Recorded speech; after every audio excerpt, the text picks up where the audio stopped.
Downing Street has mocked the European Union for its bizarre behaviour in the run-up to Brexit trade talks. Sources close to Prime Minister Boris Johnson point to the EU's delay in publishing its negotiation mandate and last week's chaos over its budget. The recent suggestion by the EU that the Elgin marbles could be part of a price of a trade deal has been dismissed out of hand. And last night a source close to the British negotiations said, on the UK side, progress has been remarkably smooth, with a clear decision-making framework in place and a sense of unity among ministers. By contrast, the EU seems divided, distracted by other issues like marbles, instead of the important decisions on what our trading relationship will actually look like.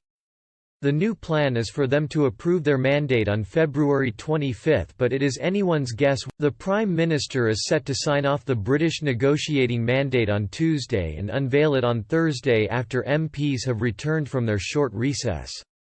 This will be followed by another negotiation mandate for talks with the US, to be published in the first week of March.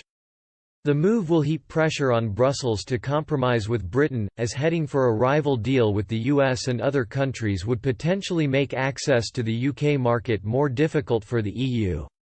Currently, the EU has a £100 billion trade surplus with Britain, meaning the bloc could potentially be the big loser if tariffs are imposed. There are already splits within Europe over how to handle the UK talks, with Hungary leading a push for the Brussels team led by Michel Barnier to take a more constructive approach than it did with the withdrawal agreement. But Mr. Barnier and Commission President Ursula von der Leyen have insisted that Britain must be subject to EU rules and regulations. However, the bloc is on the point of a diplomatic civil war as it struggles to set its new, post-Brexit budget. With Britain finally gone, countries will have to put in more money to pay for the huge spending programme being called for by Brussels bureaucrats. Brexit has left a mammoth £63 billion gap in and the so-called «frugal four» of Denmark, Austria, Sweden and the Netherlands have said they would not accept a budget of more than 1% of the bloc's GDP. It is the first major rift within the bloc since the UK left on January 31. Under the current plans, Germany will have to pay an extra £8.3 billion while the Netherlands' bill will go up by £2.9 billion. France will pay just £1.2 billion more. Disagreement over the Commission's plans and the extra costs have meant that agreement has proven impossible to reach at this stage. Meanwhile, the EU had planned to have its mandate for negotiations with Britain pinned down by February 11, ready to submit to ministers. Instead, there has been a series of top-level meetings from which drafts have leaked.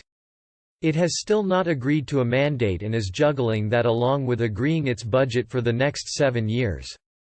In his own EU negotiation mandate, Mr. Johnson will make it clear that Britain will not accept a worse deal than the ones offered to other third-party countries including Canada, South Korea and Japan. The stance represents a new confidence in the British position since his historic election victory in December, which removed the Remainer Parliament veto to Brexit and allowed Britain to leave on January. The Prime Minister has vowed to have a trade and security deal in place by the end of this year when the transition period ends, or else leave on the current terms of the deal, which are similar to the EU's relationship with Australia.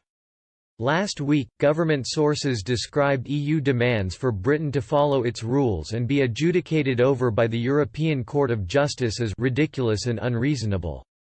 Yet in the past few days the EU has upped its demands, including an apparent call for the return of the Elgin marbles, taken from Greece in the 19th century, as well as a push for control over the British overseas territory of Gibraltar. Government sources confirmed that this would make the prospect of Britain walking out of the talks. The UK negotiation mandate document will major on the precedent set by the EU in negotiations with other third countries and re-emphasise Britain's desire for a Canada-style deal.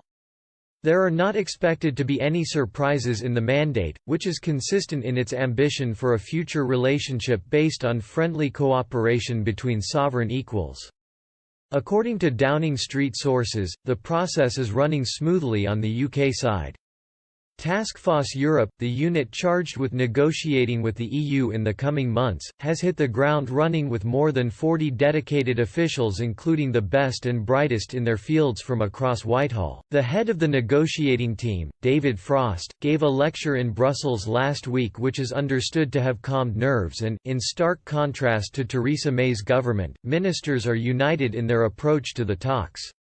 Sources close to the PM have insisted that the UK is ambitious in how often it wishes to meet the EU to negotiate, with summits split between Brussels and London and beginning in Belgium on March 2. The team will include negotiators from Taskforce Europe and policy experts from across government, led by Mr. Frost. A Downing Street source said, "We regain full independence for the people of the UK at the end of this year. The negotiation is about defining the terms on which we do